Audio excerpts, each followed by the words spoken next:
the example of Muhammadur Rasulullah sallallahu alayhi wasallam. Did he ever hold anyone's past against them? Never did. Never did.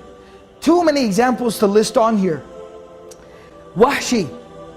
Wahshi is the man who assassinated the uncle of the Prophet ﷺ.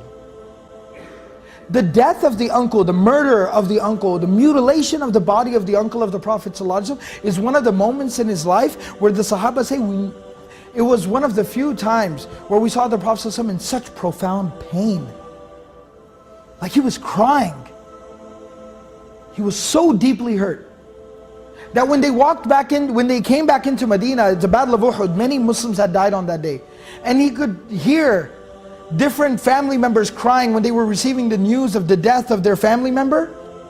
The Prophet ﷺ started to cry as they were walking into Medina, and he started to say, today there is somebody crying for everyone who's died.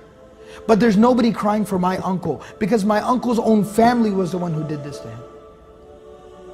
That's how much pain he felt. But the man who carried out the assassination, the hit on Hamza radiallahu anhu, Wahshi, not only does the Prophet ﷺ not hold a grudge against him, but the Prophet ﷺ is the one who is having letter after letter after letter sent to Wahshi. Tell Wahshi to become Muslim. Tell Wahshi to change his life. Tell Wahshi that he should accept Islam. Tell Wahshi that Allah will forgive him. That's how merciful the Prophet ﷺ was. That's how willing he was to overlook people's past. Hind, the woman who hired Wahshi to assassinate Hamza radiallahu anhu.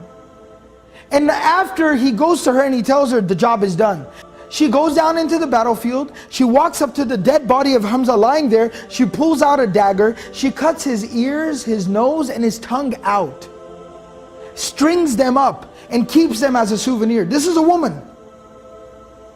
She then takes the dagger, puts it in his body, rips his body open, pulls out his internal organs and mutilates his body.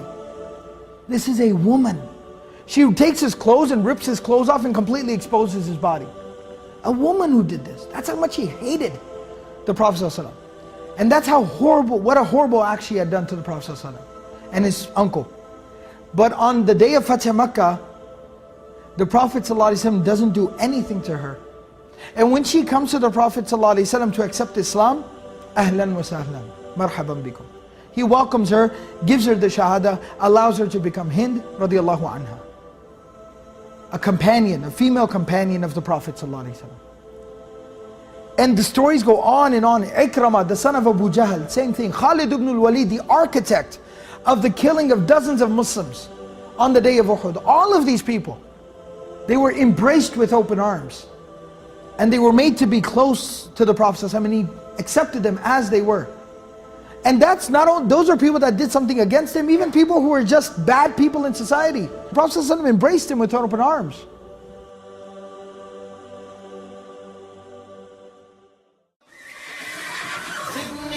بذكر الصافلات صدى كالشهد يروي قلبي الصادي زدني بذكر الصافلات شذا أغري به الريحان والكادي زدني وأسكن في دمي أملا أرمي به أحشاء حسان.